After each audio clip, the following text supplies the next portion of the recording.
Libro de Hechos, Hechos de los Apóstoles, capítulo 15, versículo 33 en adelante.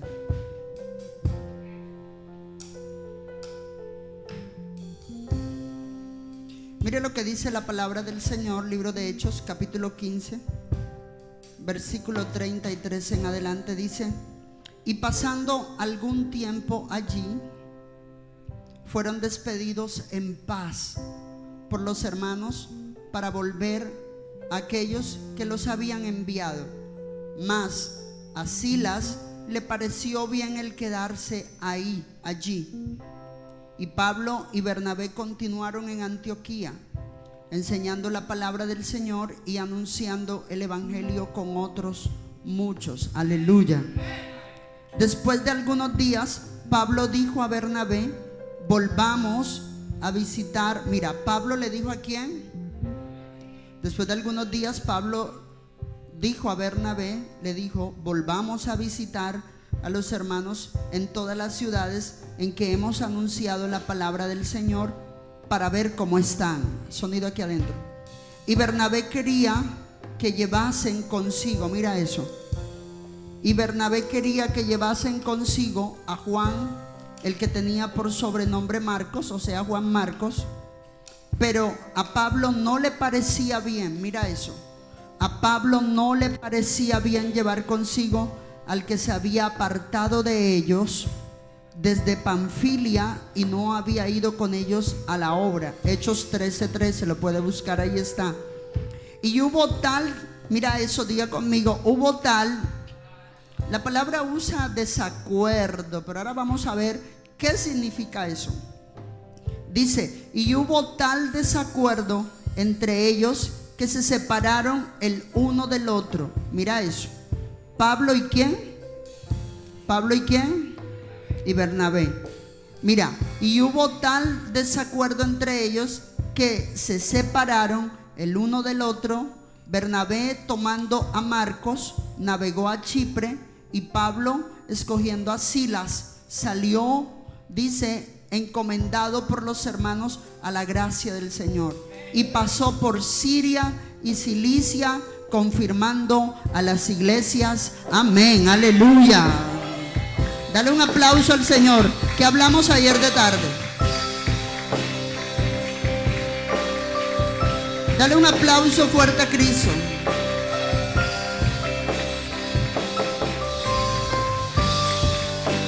Aleluya.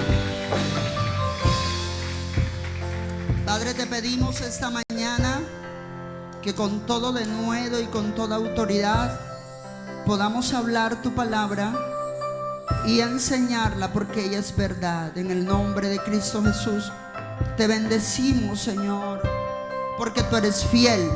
Tú sí eres fiel, tú sí. Enséñanos. De hecho, gracias por la paciencia que nos tienes ante nuestra infidelidad. En el nombre de Cristo Jesús te damos gracias. Amén, aleluya. Dale alabanzas al Señor. Aleluya. Cuando uno toca un tema como el que voy a tocar esta mañana, uno tiene que usar de mucha pedagogía. Y cuando hablamos de pedagogía, significa de que tenemos que ser muy directos, específicos y detallados. Cuando vamos a hablar un tema que requiere pedagogía, se requiere que seamos muy específicos, directos y detallados. Y en ese proceso de ser específico, directo y detallado, nos metemos en problema los predicadores. ¿Por qué nos metemos en problema los predicadores? Porque tenemos que tocar en prédicas como estas, que son muy pedagógicas. Nos toca tocar puntos que no quisiéramos tocar, porque no quisiéramos que de repente alguien lo escuchara.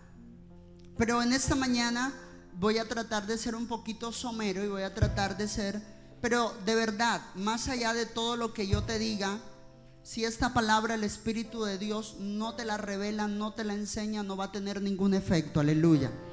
Y tú tienes que saber que es así. El Señor es el mejor maestro, el que nos enseña su palabra. Y envió al Espíritu Santo para eso. Amén. Dale gloria al Señor. Aleluya. Y esta mañana vamos a hablar acerca de los enemigos de la unidad. ¿Se acuerdan que ese es el tema que hemos venido tocando toda esta semana? La unidad en el espíritu, en lo personal. Y lo que me motivó a tocar esta enseñanza y a darla fue el ver cómo las tinieblas cobran fuerza. El miércoles se los dije, las tinieblas están cobrando una fuerza impresionante. Sonido, por favor, hacia afuera y adentro. Las tinieblas están cobrando una fuerza tremenda. Y cuando tú te encuentras con ese tipo de episodios, uno dice, pero si las tinieblas están cobrando fuerza y están cobrando territorio, ¿de dónde sacan el poder para hacerlo? Y yo les decía el miércoles que el poder que tiene el reino de las tinieblas es el que nosotros le damos. Oye, ¿cuánta gente no declara por su boca: tenemos al enemigo vencido, está bajo nuestros pies? Y de paso la Biblia lo dice: Satanás está bajo nuestros pies, está vencido. Jesús lo avergonzó, lo exhibió públicamente. Todo ese tipo de cosas la palabra de Dios enseña acerca del enemigo más famoso que tiene la iglesia, ¿verdad? Pero mi pregunta es, si ese enemigo está tan derrotado, ¿por qué no parece que no lo estuviera? ¿Por qué no parece que el enemigo con el cual nosotros aparentemente luchamos y batallamos, por qué no parece que ese enemigo estuviera derrotado? Ese enemigo muchas veces tiene total autoridad para meterse en la iglesia, para colocar enfermedad, porque yo quiero de verdad que eso te quede metido en tu espíritu, más que en tu cabeza, porque tu cabeza y el cerebro de nosotros es muy volátil, los pensamientos, pero sí en tu espíritu. Lo que queda consignado en el espíritu no se desaparece así nomás, pero sí quiero que quede consignado en tu espíritu que el que enferma no es Dios. O sea, la Biblia dice que Él murió por nuestras enfermedades. Él llevó el castigo de nuestra paz y ahora nos está enfermando. El que enferma es Satanás, que quede claro. No que Dios, este cáncer que yo tengo, esta dolencia, este tumor que yo tengo, ay, Dios lo ha permitido, sí, pero Él no lo ha enviado. Y mientras Él no lo envíe, tú lo puedes echar fuera, porque Él murió para que desapareciera de tu cuerpo. Aleluya. El que enferma se llama Satanás. Sonido. El que enferma se llama diablo y Satanás. Pero los creyentes creemos que es así. Lo mismo pasa con el tema de las ofrendas. Y no voy a hablar de ofrendas, pero lo mismo pasa con el tema de la bendición. Nosotros creemos que los buenos carros son para los impíos, y que si un cristiano tiene carro, empiezan a hablar mal. Las buenas casas son para los impíos. La buena vida es para los narcos, para los traquetos, para los empresarios. A mí la Biblia no me dice eso. A mí la Biblia, búsqueme un texto donde diga que el impío es el que tiene que prosperar. Dígamelo, búsquemelo.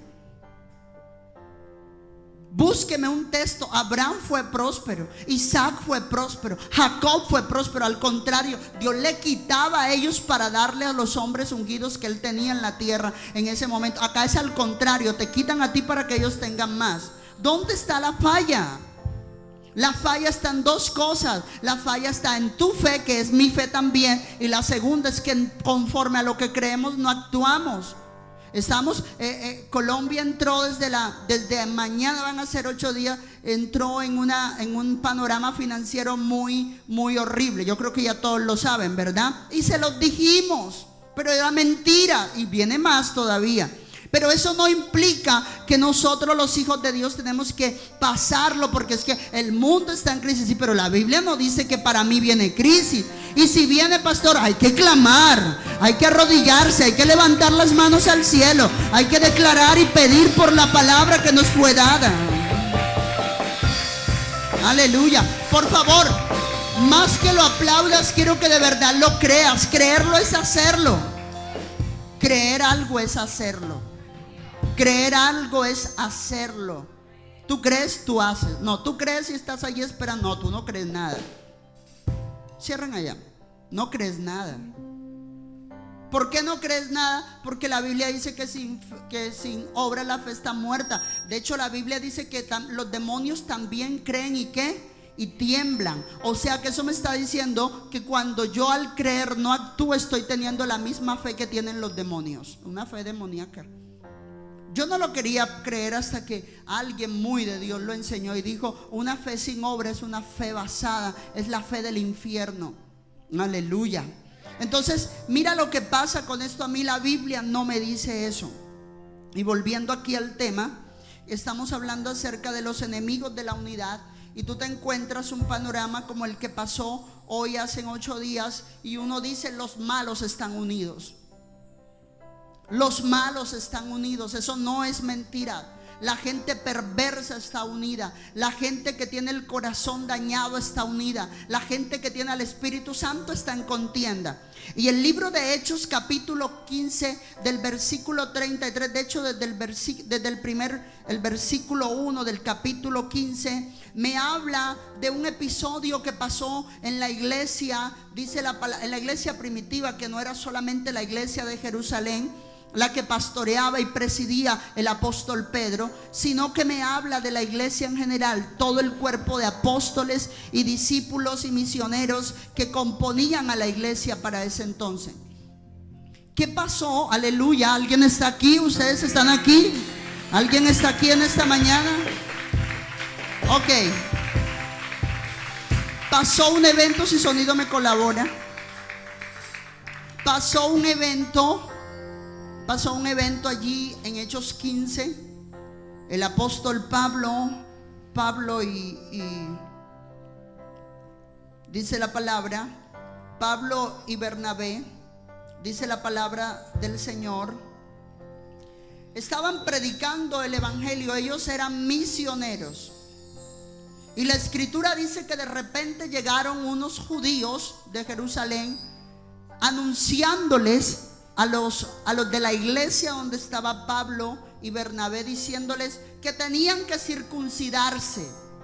La circuncisión no la voy a explicar en esta mañana, pero la circuncisión hacía parte de la ley de Moisés y del mandamiento.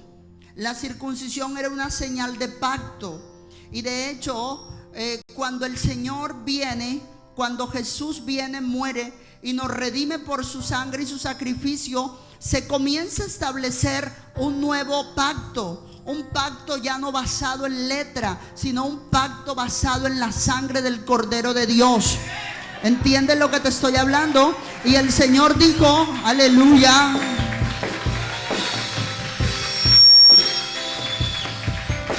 aleluya. Y el Señor dijo: ya no quiero que la circuncisión de ustedes sea de la carne, sino del corazón. De hecho, el apóstol Pablo habla en una de las cartas, creo que en la carta a los Romanos, él dice que vuestra circuncisión, la circuncisión todos sabemos que es el corte del prepucio del miembro del hombre. Esa es la circuncisión. Pero dice la palabra de Dios que cuando nosotros llegamos a Cristo, ya no hay necesidad de circuncidarnos en la carne, o sea, en nuestro miembro. Ahora nuestra circuncisión tiene que ser en el corazón, de todo mal hábito, de todo mal pensamiento, de pecado, de destrucción, de mentira. Aleluya. La circuncisión tanto para hombre como para mujer tiene que ser en el corazón para cambio y transformación. Aleluya. Y la palabra de Dios dice que los judíos que habían creído en el Señor Jesucristo, sonido, es que necesito brillo. Los judíos que habían creído en el Señor Jesucristo no habían entendido que ese pacto había sido anulado. Y vinieron donde estaba Pablo y Bernabé diciéndoles: miren, tienen que circuncidarse. Y hubo una tremenda discusión, dice que una tremenda discusión y contienda, no pequeña, y lo es muy claro el versículo 2 del capítulo 15, algo así como lo que se arma a veces aquí cuando yo no estoy, porque cuando yo llego todo el mundo se queda callado. Lo ha visto, Dice que hubo una discusión y contienda no pequeña con ellos. Se dispuso más bien. Entonces le dijeron a Pablo y a Bernabé, dice, volvamos a Jerusalén. O sea, no nos vamos a quedar discutiendo aquí. Vamos a devolvernos a donde a donde el apóstol Pedro y los discípulos del Cordero. Vamos allá, a que ellos nos digan qué debemos hacer en este tipo de casos. Y la Biblia dice que ellos volvieron a Jerusalén. Y cuando estaban en Jerusalén tuvieron una reunión.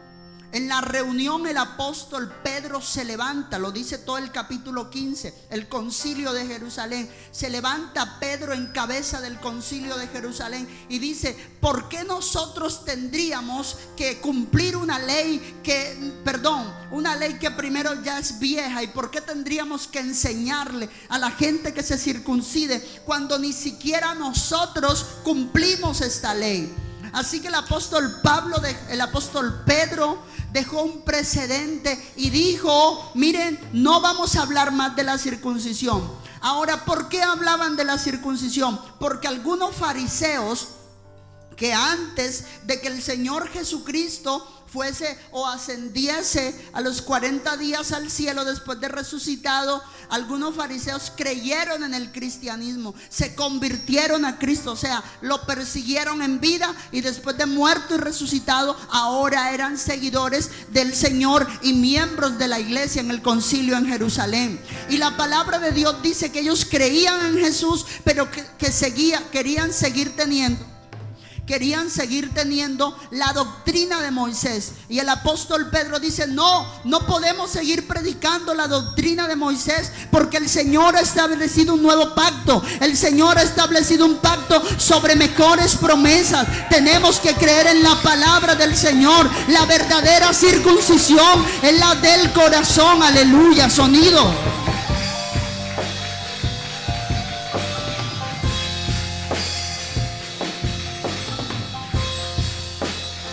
Aleluya. ¿Entiendes lo que te estoy hablando?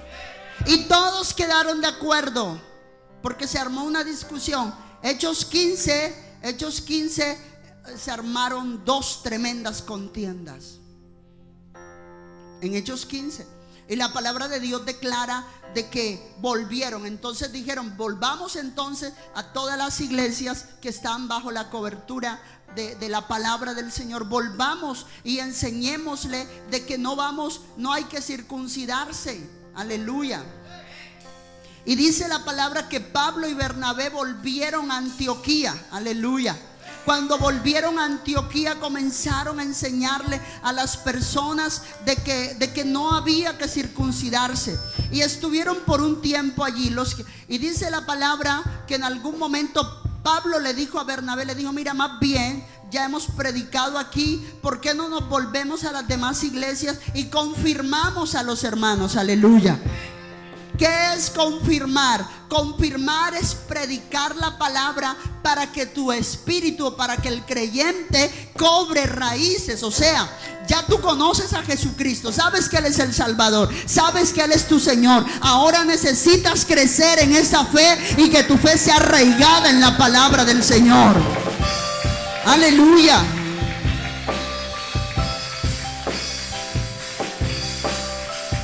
Seamos confirmados. Y entonces aquí viene mi prédica en esta mañana. Hechos 13 habla de Juan Marcos. Por favor, atentos acá. Hechos 13:13 habla de Juan Marcos, un discípulo que acompañaba a Saulo, que era Pablo, y a Bernabé los acompañaba en sus obras misioneras.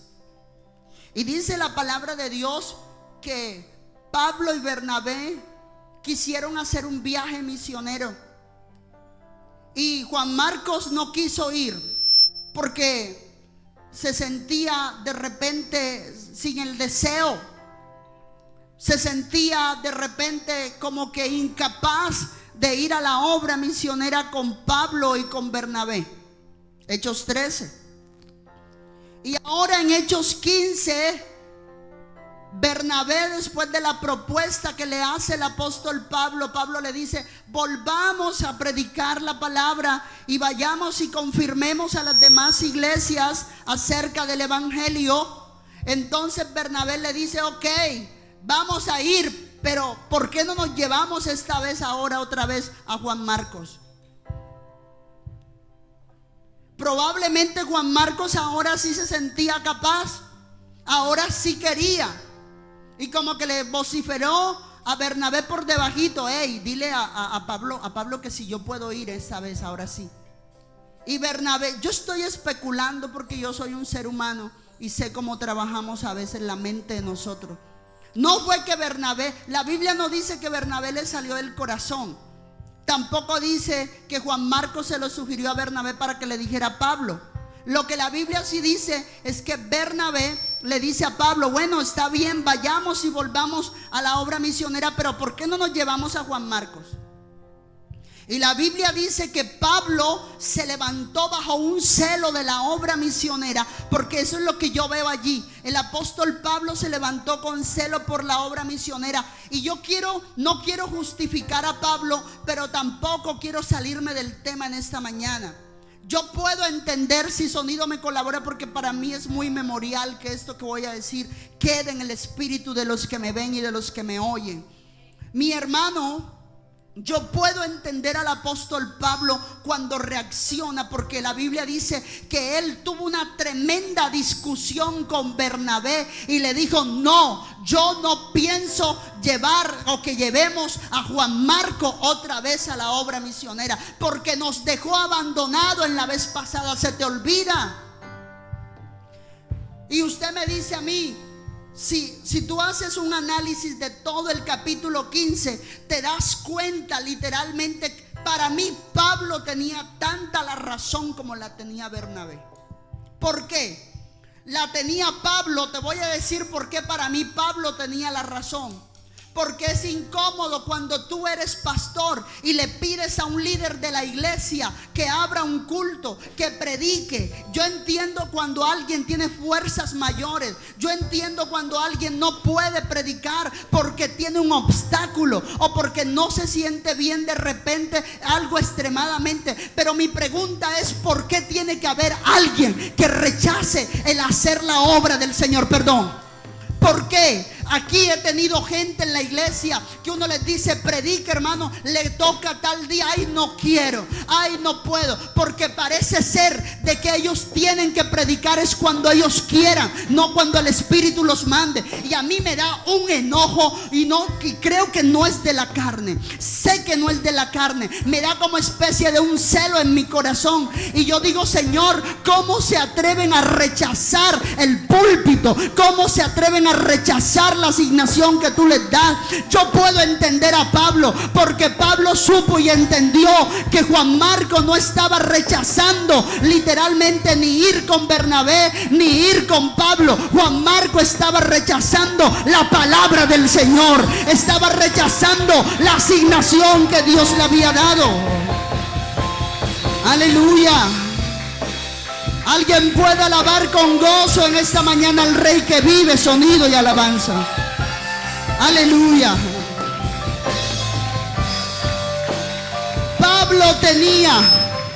Pablo tenía celo por la obra del Señor. Pablo decidió, ese es un punto por el que Pablo no le gustó la sugerencia de Bernabé. Pablo sentía celo por la obra del Señor y decía: mira, no, porque él nos rechazó la vez pasada. Y número 2, Pablo no quiso también de que este Juan Marcos fuera la obra misionera, porque sencillamente, mi querido hermano, en el ministerio tienes que caminar es con gente decidida. Mira, hay mucha gente que te va a decir: pastor, póngame, pastor, yo quiero, pastor, déjeme servir. Pero en el trayecto es que tú te vas a dar cuenta si las palabras que salieron de su boca venían de alguien decidido, alguien que está decidido a hacer lo que Dios le ha enviado. Aleluya. El que tiene oídos para oír, que oiga lo que el Espíritu está hablando en esta mañana. Sonido. ¿Alguien puede entender lo que Dios está hablando? Mira, por favor, no camines con gente de doble ánimo. No camines. Yo sé que ellos te van a brindar el helado, te van a brindar una cosa, te van a dar detalles, pero con la obra de Dios no se juega. Tú no puedes cambiar tu destino profético por un detalle que alguien te dé. El que va a caminar, si tú vas a caminar con alguien, camina con alguien decidido, con alguien que esté dispuesto a darlo todo por la asignación que Dios le ha dado. Alguien que se pellizque en esta mañana. Aleluya. Vamos, dale gloria al Rey que vive. Aleluya. Por eso yo puedo entender a Pablo. Por eso yo puedo entender a Pablo. Porque Pablo decía: no podemos, Bernabé, estamos anunciando el reino de Dios. No podemos anunciarlo con gente que hoy está en la iglesia y que al día siguiente se va hablando mal del pastor. Y cuando ya se arrepintieron, ahora sí vuelven, ahora sí póngame. Y de repente, mira, la gente que se va a la primera, se va a la segunda, se va a la tercera. A menos de que Dios haga un cambio y una transformación en ellos, ellos no podrán quedarse. El que renuncia en la primera, renunciará en la segunda. Necesitamos gente decidida, gente que haga lo que Dios le mande.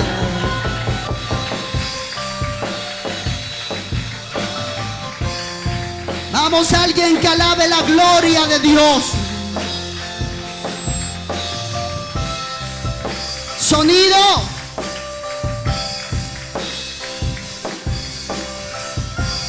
Por favor, aquí adentro. Yo puedo entender a Pablo, pero también, por eso le digo, los dos tenían la razón. Ahora le voy a decir por qué Bernabé tenía la razón. Porque Dios es un Dios de segundas oportunidades. Porque Dios es Dios de segundas oportunidades.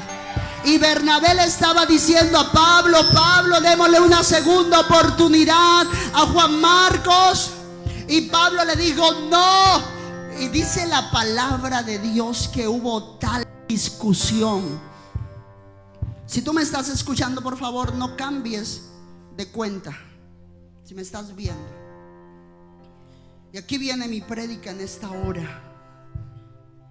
Por favor, no quiero darle, digamos, una palabra muy amplia. No quiero darle palo o garrote o a nadie que me esté viendo, escuchando con esta palabra. Pero yo sí creo que no podemos subir al púlpito gente indecisa. No podemos colocar en un escenario de la palabra a personas que hoy sí, mañana no. Primero afirma tus pies. Primero afirma tu caminar. Primero afírmate, y cuando las raíces en tu vida cobren profundidad, entonces sí despega. Pero hay gente que todavía está recién convertida y ya quieren volar. Papi, estás encañonando. Apenas te está saliendo el plumaje. Las águilas no vuelan con las alitas desplumadas, por no decir una palabra tan de aquí. Las águilas vuelan con todo su plumaje completo. Permite que te salgan las plumas. Aleluya. Alaba la gloria de Dios.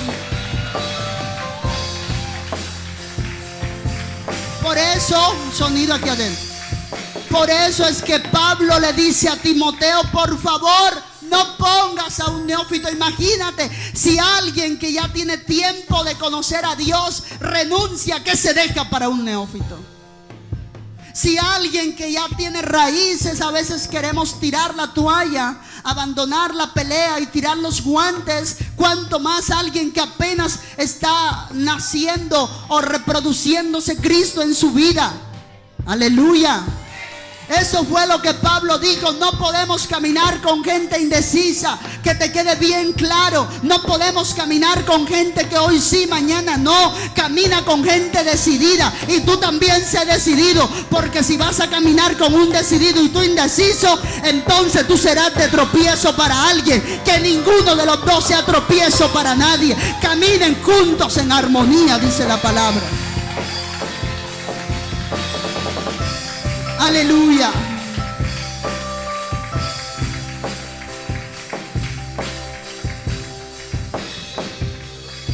Pablo se molestó. El apóstol Pablo voy a hablarlo aquí, el apóstol Pablo tuvo una tremenda pelea con Bernabé. No te voy a decir que fue que ellos tuvieron la Biblia lo dice, por favor. Ahora, usted me dirá, ¿y por qué tomó este texto a referencia para hablar de los enemigos de la unidad de la iglesia? Aquello que es un enemigo, un enemigo es lo que se conoce en las producciones cinematográficas como antagonistas. Está el protagonista y el antagonista, ¿verdad? Creo que lo entendemos. Es un antagonista, alguien que se opone. De hecho, se dice que en la traducción del griego al español, cuando Jesús llama a Pedro, lo llama apártate de mí, Satanás. La traducción no se está refiriendo a que el apóstol Pedro se le metió un espíritu o un demonio. No. Lo que pasa es que la palabra Satanás en el griego es antagonista u opositor. Aleluya, sonido. Necesito escucharme con finura aquí. Tú sabes cómo se hace. Y ojo lo que voy a hablar en esa hora.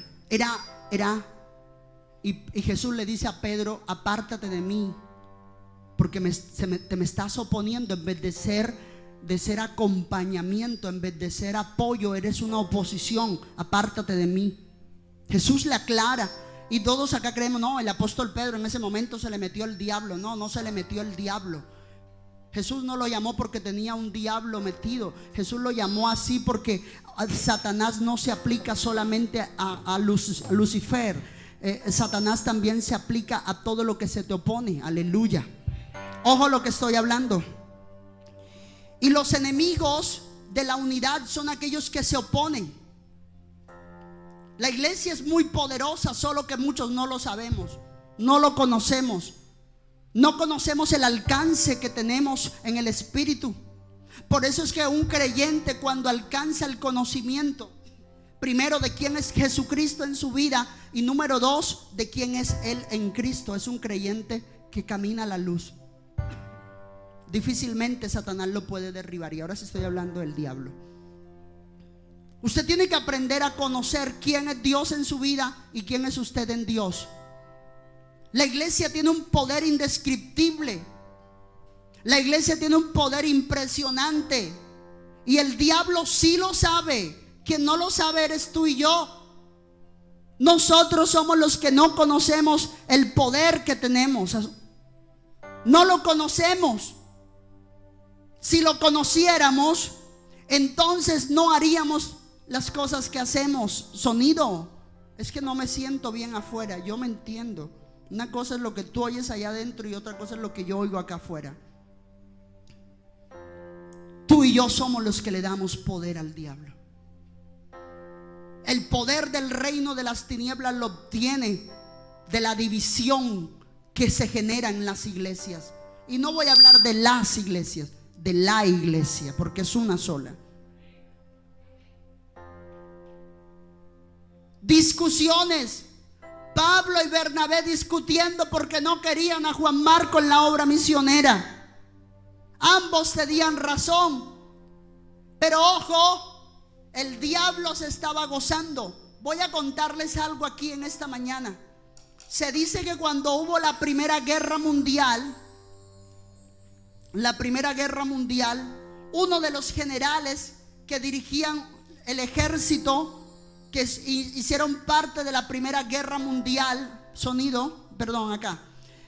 dice de que este hombre se veía en tal desventaja contra el ejército que estaban peleando.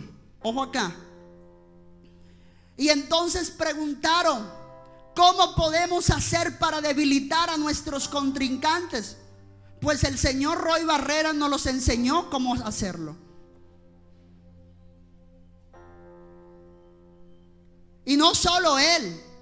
Se dice que yo me imagino que él tuvo que haberlo leído de la historia de la Primera Guerra Mundial. ¿Sabe cómo debilitó este general al ejército que tenía en contra en la Primera Guerra Mundial? ¿Sabe cómo lo hizo? Empezó a debilitarlo desde adentro. Este general dijo: hagamos que entre ellos mismos peleen, hagamos que haya entre ellos mismos desacuerdos. Mientras ellos estén divididos, nosotros tenemos la ventaja.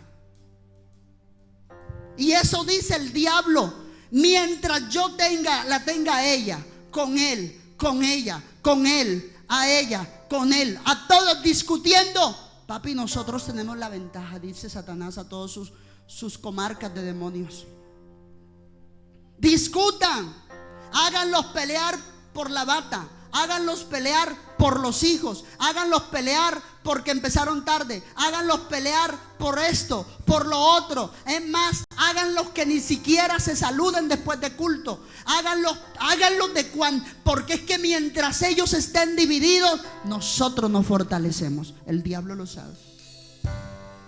Mira, no me vengas con ese cuento barato mañana o pasado mañana a decirme aquí: pastor, la hermana fulana, yo no sé, pero ahí no me vengas a decir de que ahí está operando cualquier cosa. Ahí está operando espíritu demoníaco. ¿Por qué? Porque la palabra de Dios nos enseña cómo ponernos de acuerdo. La palabra de Dios nos dice: perdonándoos los unos a los otros, amándoos los unos a los otros, soportándoos los unos a los otros. O sea, la palabra de Dios te dice cómo romper con la división dentro de la iglesia. Si la palabra de Dios te da una instrucción cómo no tener división en la iglesia, mi pregunta es: ¿por qué tú pones por encima tus sentimientos negativos, o yo tal vez por encima de lo que la palabra nos enseña?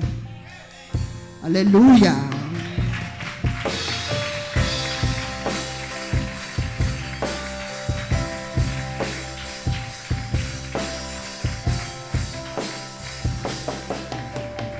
¿Alguien me puede entender? Esa fue la estrategia de la Primera Guerra Mundial, y esa fue la estrategia que hicieron en las pasadas elecciones. Los de derecha y los de centro somos más, pero como estamos divididos, ¿o es mentiras?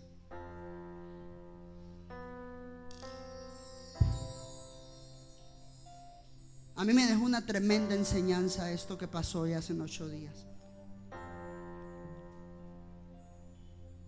Yo decía: ¿cómo es posible que los malos están unidos y con propósitos perversos? Porque ya empezaron. Y nosotros que somos la iglesia peleando. Y nosotros que somos la iglesia andamos sin cabeza. Y digo sin cabeza porque ay no, yo mejor soy. Por eso fue que Pablo cogió y destruyó ese espíritu de división que se estaba armando en la iglesia en Corintio, cuando dijo: unos dicen que son de Apolos, otros dicen que son de Pablo. Eso es lo que pasa con los buenos. Los buenos siempre buscan una cabeza, pero no buscan la correcta. Andamos sin cabeza. Cuando en una iglesia hay varias cabezas, hay confusión y hay división. Y por eso es que siempre aquí pareciera, yo sé que la gente ha dicho: eso es idolatría. A ese hombrecito 1,60 m lo idolatran allí. No es idolatría, es que aquí me gusta que cada persona entienda que aquí hay una cabeza después del Señor. Y no quiero que eso se malinterprete como idolatría, sino que no quiero que surjan cabezas detrás de la que el Señor no ha puesto. Aleluya.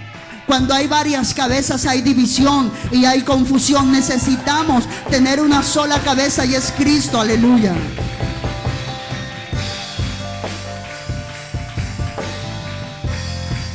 Alábale en esta hora.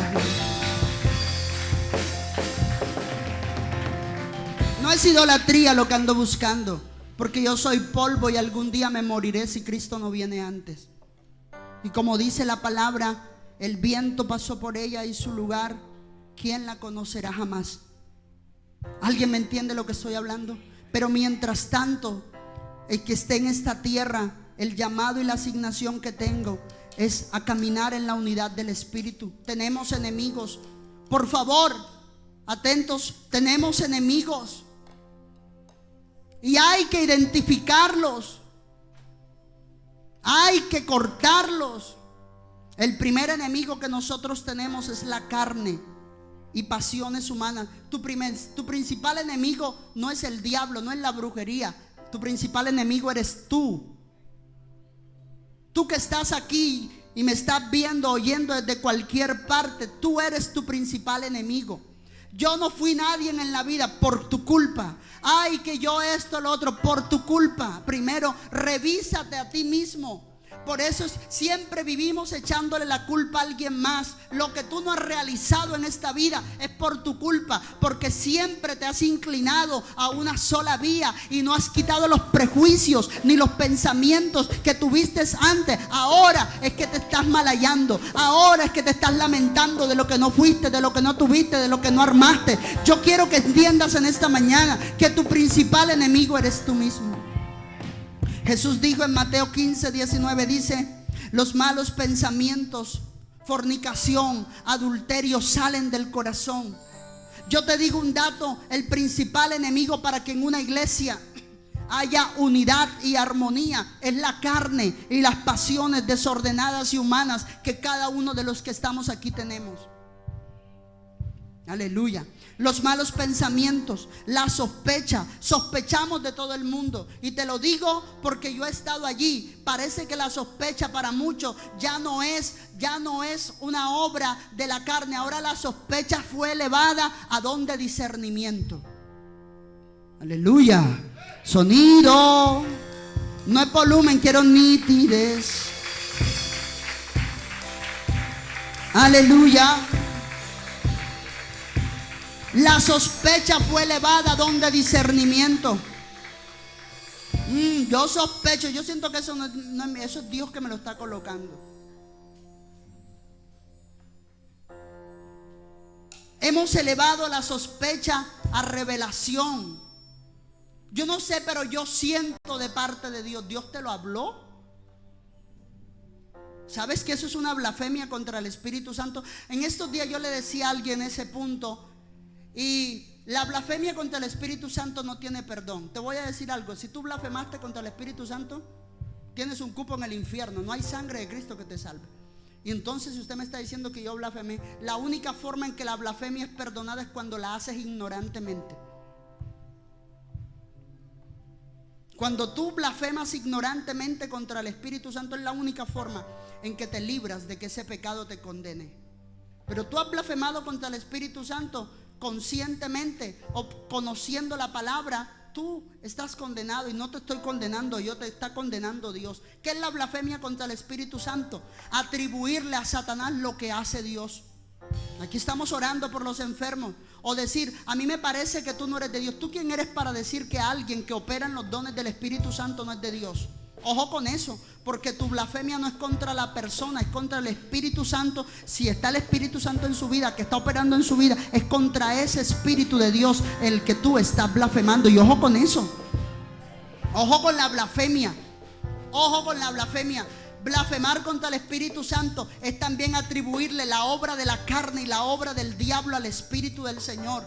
La sospecha no es un don. La sospecha es una obra de la carne. Entonces yo no puedo disfrazar una sospecha que tengo detrás del Espíritu Santo. Es decir: ay no, yo siento que esto no, es Dios el que me lo está colocando. Ojo, porque eso también es blasfemia. Tanto atribuir lo del diablo al Espíritu Santo es blasfemia, como atribuir lo que hace el Espíritu Santo al diablo. Aleluya. Ojo con eso. Ojo con eso. Y eso no aplica para los cristianos. Eso aplica probablemente hoy, que mira, más te vale no haberme escuchado lo que te dije. Porque cada palabra que tú escuchas de Dios te acaba, ya no eres ignorante. Ay, Padre, mejor te hubieses quedado de verdad. Eso es blasfemia. Mira eso. La sospecha, la burla, la astucia. Hay gente muy astuta. Es que yo tengo, la astucia ni siquiera es de Dios. La astucia no es de Dios. La gente que vive sospechando mal de todo el mundo y vive con una astucia tratando de cómo meterse sutilmente, eso no viene del Espíritu. Planes mentirosos, la gente que planea mentiras, malas creencias, mira, suposiciones.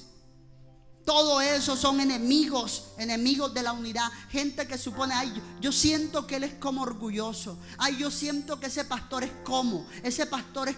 Supone, sospecha. ¿Te has sentado a hablar conmigo? ¿Me conoces? ¿Sabes cómo pienso yo? Ojo con eso. Eso se vuelve, se transforma en un enemigo para que en tu vida y en la mía pueda haber armonía. Aleluya. Eso pasa dentro de la iglesia. Yo sospecho, ojo, un espíritu tremendo que se mueve en las iglesias y en la gente para dividir. Está también los rencores, las deshonestidades, los celos, las contiendas, las malas interpretaciones. Todo lo pasamos por el filtro de la carne. Eso se llama también esquizofrenia, lo llama la psicología. Todo lo malinterpretamos. Todo lo miramos desde una óptica incorrecta. Eso literalmente es una obra de la carne. La falta de perdón es una obra de la carne. La falta de cuidado para tratarnos, la envidia. Pero hay un espíritu que yo me doy cuenta que hace parte de la obra de la carne como principal enemigo de la unidad, y es el rechazo. Vivimos rechazando lo que no nos gusta. Yo entiendo que lo que no te gusta, no te gusta. Pero una cosa sí te comparto en esta mañana. Antes de rechazar, discierne al espíritu que, ese sí, discierne el espíritu que se está moviendo en una persona. Tú no puedes juzgar a alguien siempre por las apariencias. Y algo que me gustó mucho, que el Espíritu Santo me ha ministrado: la gente le gusta juzgar mucho por las apariencias, cuando el mismo Señor le dijo al profeta Samuel, le dijo: mira, no miren lo pequeño ni lo grande de su estatura, porque yo lo desecho. Mira más bien el corazón.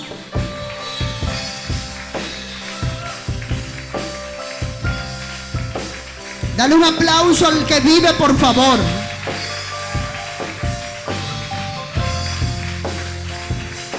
Aleluya. Si ella no usa falda, es del diablo.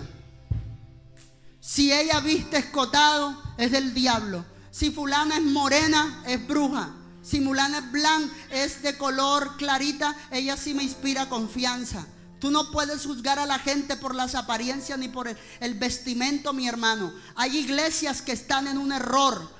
Para ellos el verdadero cristiano es el que viste decente, con saco, corbata, con camisa. La verdadera creyente es la que usa falda larga, pero tiene un corazón tan sucio. Tú no puedes juzgar a una persona por las apariencias, porque estás cayendo en una obra de la carne y está generando una división con la persona desde el inicio. Y eso destruye, eso divide, eso literalmente le da fuerza al reino de las tinieblas.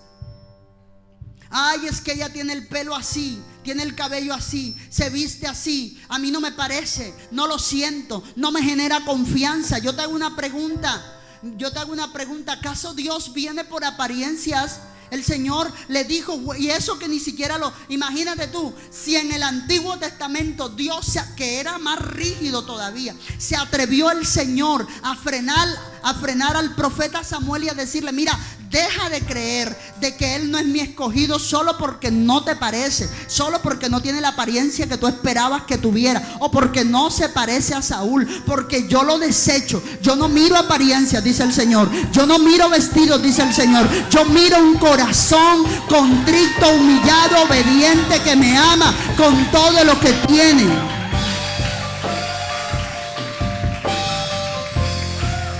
Aleluya. Esa palabra sí le gustó a los que se visten a cada rato mal. A las hermanas que les gusta mezclar lo de Dios con lo del mundo. Eso sí, pastor, ahora lo amo más. Si es que me aman. ¿Me entiende? Eso somos nosotros. El principal enemigo tuyo y mío es la carne. Eres tú, soy yo. Es verdad, es la palabra. El principal enemigo para nosotros caminar en unidad somos nosotros mismos. Una sospechadera, un rechazo que nos cae a veces sin saber, ay no, pero es que yo, mira, a mí cuando Dios me pone una cosa aquí hacia alguien no me pasa. Tú tienes problemas literalmente de antisocialismo. No te relacionas con nadie. Y hay gente que cuando te rechaza, te rechaza. Ni si te vistas de oro ni de seda, te aceptan más. Hay personas que cuando te sacan de su vida no te vuelven a incluir. Y vienen a la misma iglesia, se congregan en la misma congregación, sirven hasta en el mismo ministerio, nos tocamos pero no nos tratamos. Y el diablo riéndose y dice, así es que eso, no dale a demostrar que a ti no te importó también, dale a demostrar lo mismo, tú también devuélvesela así. No, te habló así, tú también hazle lo mismo. Yo le estoy orando al Señor que saque ese tipo de personas de aquí, o que saque ese tipo de cosas de las personas de aquí. La única forma de hacerlo es a través de la palabra. Yo te estoy enseñando la palabra en esta mañana. Tu segundo enemigo son los errores doctrinales. En el mismo Hechos 15 del 1 al 2 hubo un problema doctrinal. Pero quiero meterme un poquito más en ese punto antes de ya terminar, porque hoy fue a enseñar, si se dieron cuenta.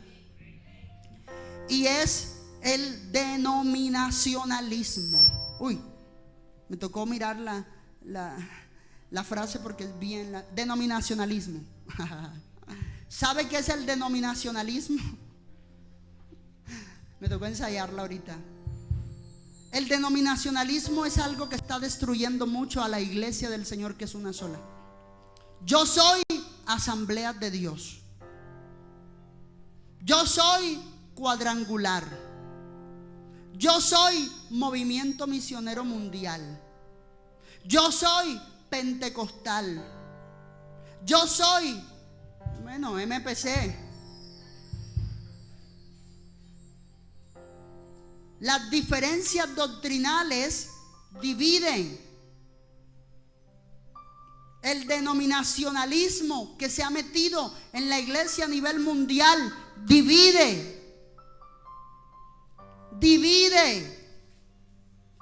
Yo siento que aquella iglesia es de Dios porque allá todas las hermanas se ven tan lindas, todas con su falda, y acá con pantalón apretado, requintado, no sé cómo lo quieras llamar. Yo siento que ahí no hay Dios.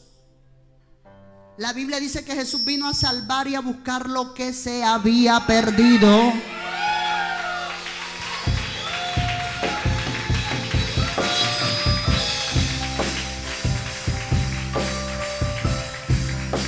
Aleluya. ¿Alguien me está entendiendo? Mira, la iglesia buena es la que queda del otro lado. Esa no.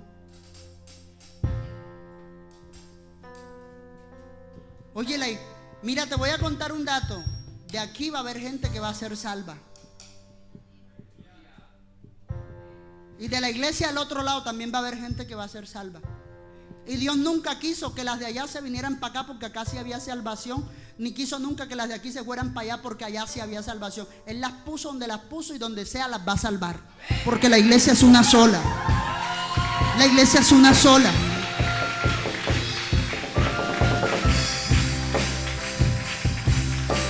¿Alguien me está entendiendo en esta mañana? Hay un denominacionalismo tremendo. La iglesia buena, la del fuego, es la Boston. La del mover del espíritu es la que queda allá del otro lado de Cincelejo. Allá hay unas hermanitas, unas ancianitas, oíste, que eso no se visten eso andan con una humildad, pero tienen una unción. Allá yo sí siento a Dios. Eso es una tontería decir que porque allá se visten más cristianamente, allá está Dios.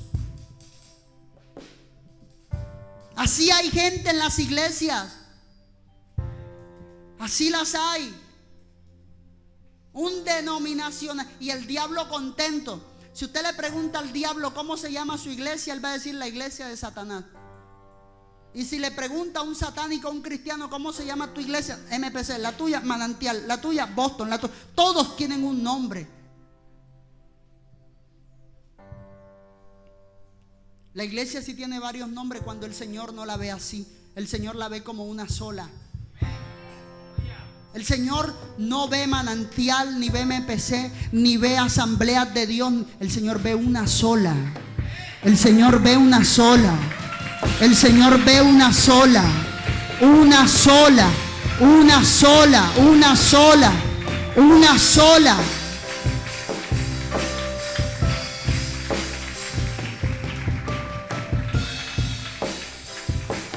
Y el tercer enemigo sí creo que es Satanás. Imagínate, lo dejé de último. ¿Y sabes por qué lo dejé de último?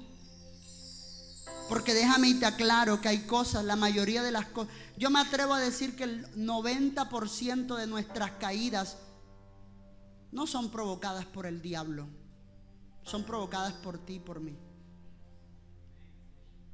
El diablo tal vez te conduce a la ocasión, pero él no fue el que fornicó. Y lo más tremendo es que después de que te conduce a la caída, después te acusa. Eso hace. No hay peor traición rastrera que la de alguien que te lleva a la caída y después te echa la culpa. Eso hace este arrastrado ser. Y tú le crees. Y tú y yo muchas veces le creemos. Satanás no tiene nada que hacer en la unidad, en una iglesia que está unida. Cuando el diablo encuentra unidad en la iglesia, él sabe que ahí no tiene nada que hacer. Ahí no hay nada para él. No hay nada para él. Si nos uniéramos y dijéramos, determinamos, hacemos, confiamos y creemos en Dios hacer tal cosa, créeme que seríamos mucho más victoriosos. Cuando una congregación se estanca, es porque la congregación ha sido desviada del propósito de Dios. Y los miembros, dice la palabra, están ocupados en otras cosas que no son el propósito de Dios. La estrategia militar en la Primera Guerra Mundial fue dividir a los contrincantes. ¿Alguien me está entendiendo lo que estoy hablando? Satanás usa tácticas parecidas para destruir la unidad de la congregación y podernos vencer. Hacer que quienes se sientan ofendidos o se consideren víctimas de alguna injusticia se aíslen. Ese es otro espíritu. Ese es un enemigo de la unidad. El espíritu de víctima. ¿Los ha visto en la iglesia? No les puede decir nada porque se victimizan. ¿Y sabe qué hace? Se aíslan. No le hablan a nadie. Se esconden.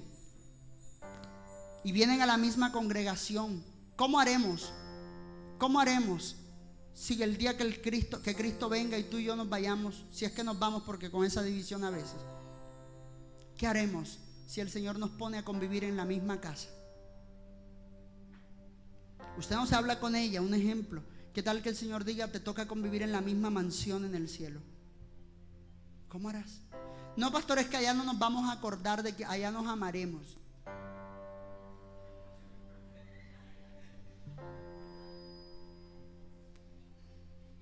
Si tú no te amas aquí, menos allá. Por favor, este era el tema de hoy. Enemigos de la unidad. Enemigos de la unidad. Échalos fuera. Ponte de pie en esta mañana. Vamos, ponte de pie y levanta tus manos.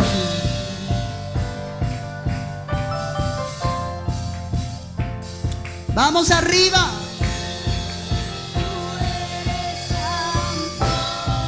Dilo. Santo,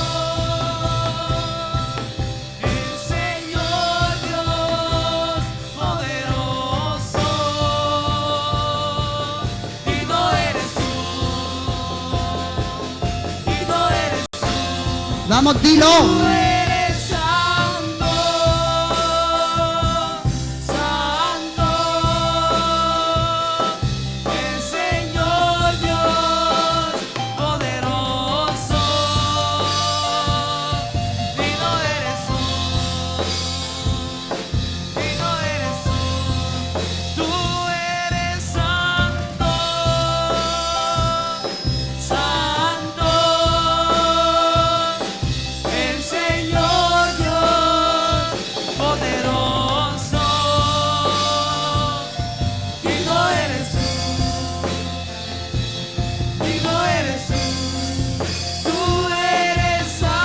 Aleluya.